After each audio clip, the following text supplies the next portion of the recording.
எல்லாருக்கும் வணக்கம். இன்றைக்கி இயற்கை மருத்துவத்தில் கருவேப்பிலை பற்றி தான் நம்ம பார்க்க போகிறோம்.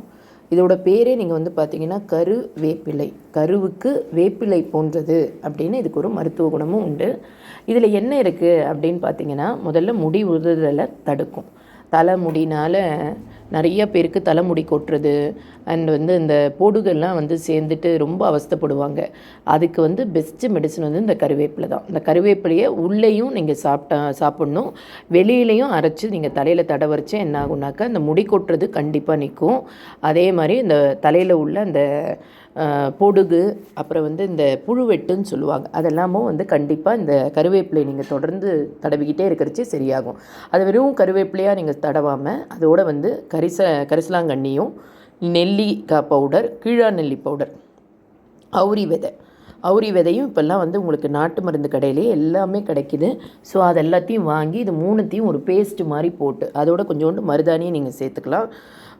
சில பேருக்கு சளி பிடிக்கும் அப்படின்னாக்கா மருதாணி சேர்க்க வேண்டாம். கருவேப்பிலை, கரிசலாங்கண்ணி, கீழா நெல்லி, அவுரி பவுடர் ப்ளஸ் மருதாணி பவுடர், இது அத்தனையும் ஒரு பேஸ்ட் மாதிரி பண்ணி நல்லா தலையில் தடவிட்டு ஒரு மணி நேரம் 1.5 மணி நேரம் கழித்து நீங்கள் வெறும் தண்ணியில் வாஷ் பண்ணி எடுத்துட்டிங்கன்னா, தொடர்ந்து இதை நீங்கள் செஞ்சுட்டு வந்துகிட்டே இருக்கிறச்சே என்ன ஆகுனா அந்த முடி உதிர்றது நிறுத்தும்.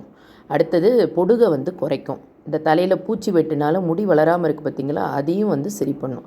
அதே மாதிரி வெளியில் மட்டும் தடவுறதை விட்டுட்டு உள்ளேயும் உட்கொண்டால் கருவேப்பிலை நீங்கள் உள்ளேயும் சாப்பிட்றச்சு என்ன ஆகும்னா அயன் கருவேப்பிலை நிறையா இருக்குது. ஸோ அதனால் உங்களுக்கு முடி உதிர்றது கண்டிப்பாக நிற்கும். கண்ணுக்கு ரொம்ப நல்லது. எப்படி கேரட் கண்ணுக்கு நல்லதோ அதே மாதிரி கருவேப்பிலையும் ரொம்ப நல்லது. ஏன்னா பீட்டா கேரோட்டின் அப்படின்றது அதில் நிறையா இருக்குது. ஸோ அதனால் கருவேப்பிலையை நீங்கள் ஒரு ஆன்டி ஆக்சிடெண்ட்டாகவும் ஆக்சிடெண்ட்டும் அதில் இருக்குது. அதனால் நீங்கள் இந்த தோல் சுருக்கம், உடல் சோர்வு, மூட்டு தேய்தல், நரம்பு வியாதி, இது அத்தனைக்குமே பெஸ்ட்டு மெடிசன் இது தான். அதே மாதிரி பிபி நிறையா இருக்கிறவங்க எழுந்து பல்ல தேய்ச்ச உடனே வெறும் வயிற்றில் ஒரு 3-4 கருவேப்பிலை நீங்கள் சாப்பிட்டிங்கன்னா கண்டிப்பாக அந்த பிபியோட லெவல் கண்டிப்பாக குறையும். அதை தவிர்த்து சாப்பிட்டோன்னே சில பேருக்கு பாத்ரூம் வரும். அதை தடுக்கிறது இந்த கருவேப்பிலை முதல் இடத்துல இருக்குது.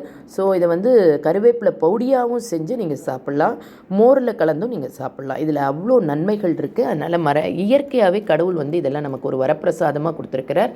குழந்தைகளும் இதை சாப்பிட்லாம். ஒரு தொகையில் மாதிரி அரைச்சி அதை கருவேப்பிலை சாதம் மாதிரி நீங்கள் கலந்து கொடுக்கலாம்.